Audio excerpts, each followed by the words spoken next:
Doctor Shahbaz Bharuch Chakwal से जी। तो मेरा सर आज सवाल ये है कि आजकल हर तरफ सोशल मीडिया पे, प्रिंट मीडिया पे एक ही खबरें चल रही हैं। कभी कहते हैं इमरजेंसी लग रही है मुल्क में, कभी कहते हैं सदारती निजाम आ रहा है, तो इसकी भी खबरें भी चल रही हैं, मीडिया पे बैक हो रही है। तो मेरा सवाल ये है कि क्या खान साहब आप भी सदारती निजाम चाहते हैं या महज ये प्रोपेगेंडा है? देखिए मलिक साहब, आपको पता नहीं याद है, लोगों ने पता नहीं, मेरा जो पहली दफा जब मैं प्राइम मिनिस्टर बना तो मैंने कौम से खिताब किया, तो मैंने कौम को एक चीज कही थी कि आपको बड़ा शोर मिलेगा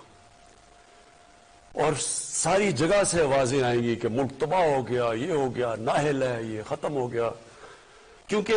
मैंने तब आपको कहा था सबको कि हमने कोई मफामत नहीं करनी, कोई कॉम्प्रोमाइज नहीं करनी। इस मुल्क के वो जो बड़े बड़े डाकू हैं, मैं वाजे करता हूं, ये चोर नहीं है, ये डाकू है। मैं 30 साल मैं पॉलिटिक्स में आया इनके खिलाफ था, नहीं तो मैं फिर से कहता हूं, जिस आदमी को अल्लाह ने सब कुछ दिया है उसको क्या जरूरत पड़ी थी कि अपनी जिंदगी सारी लगाए, अपना घर बार सारा कुछ लगा के एक घटिया लोगों से हर रोज बुरे भली गालियां सुने। लेकिन मैं इसको जहाद समझता हूं। तो मैंने शुरू में कहा था कि जब भी, क्योंकि मैंने इनसे कोई मफामत नहीं करनी, इन्होंने मुझे ब्लैकमेल करना कि किसी तरह हमें एनआरओ दे दो। जो जनरल मुशर्रफ ने इस मुल्क के ऊपर सबसे मार्शल लॉ से ज्यादा उसने जुल्म किया था इन दो बड़े घरानों को एनआरओ दे के, यानी इनकी चोरी माफ करके, और इस कौम ने जो कीमत उठाई हो उसकी हम आज भुगत रहे हैं कि आधा पैसा जो हम इकट्ठा करते हैं टैक्स से, वो आधा पैसा चला जाता है इनके लिए हुए कर्जों की किस्तों के ऊपर। तो मुल्क चलाएं कैसे कि लोगों के कैसे तालीम दें, सेहत दें, स्ट्रक्चर ठीक करें, कैसे करें, जबकि आधा पैसा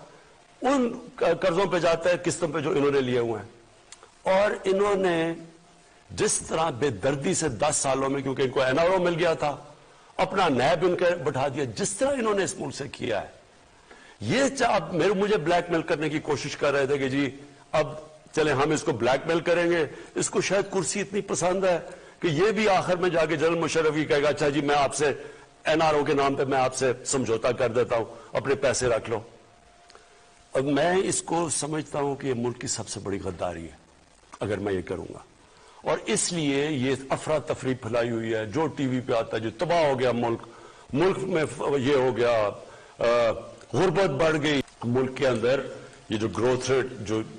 जो हम कह रहे हैं कि ये सारे पहले तो कहते इतना बुरा हाल है, अब एकदम जब पता चला कि 5.37 अरब की ग्रोथ रेट हुई है, इकोनॉमी बढ़ रही है, तो अब वो खुद ही उनको समझ नहीं आ रही कि इसका क्या जवाब है, तो उसके कोई बहाने मार रहे हैं।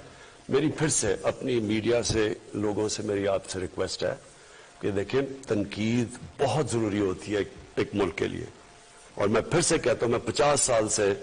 मैं तो पब्लिक आया में हूं, मैं तो तनकीद सुनता आया हूं, और तनकीद को एक अच्छी चीज होती है, लेकिन एक प्रोपेगेंडा होता है, एक फेक न्यूज होता है,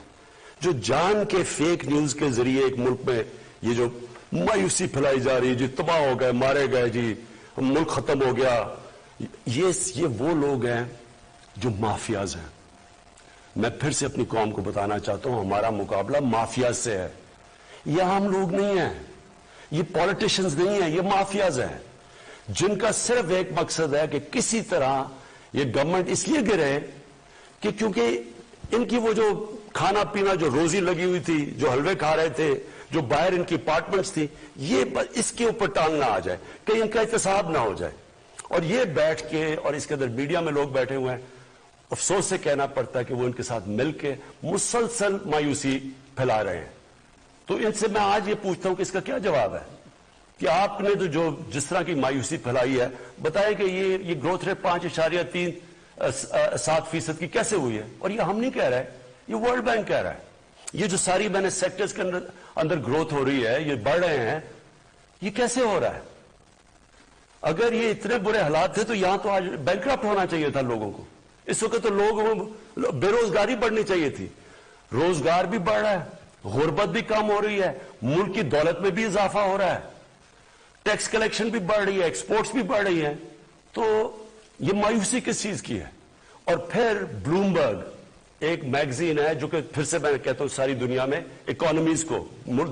हर मुल्क की इकोनॉमी के ऊपर तबसरा करती है, وہ کہہ رہی ہے کہ پاکستان کی جو اب اکانومی ہے وہ سسٹینبل راستے پہ چلی گئی، اور آگے انہوں نے پریڈکٹ کیا ہے کہ ملک صحیح طرف آگے جا رہا ہے. ہم تو نہیں کہہ رہے. تو میں اس لیے اپنے لوگوں سے ریکویسٹ کروں گا کہ بیلنس کریں. تنقید تو اچھی ہوتی ہے لیکن ساتھ ساتھ یہ بھی تو بتائیں، اس کا بھی تو بتائیں کہ یہ جو ملک میں فائدے ہو رہے ہیں.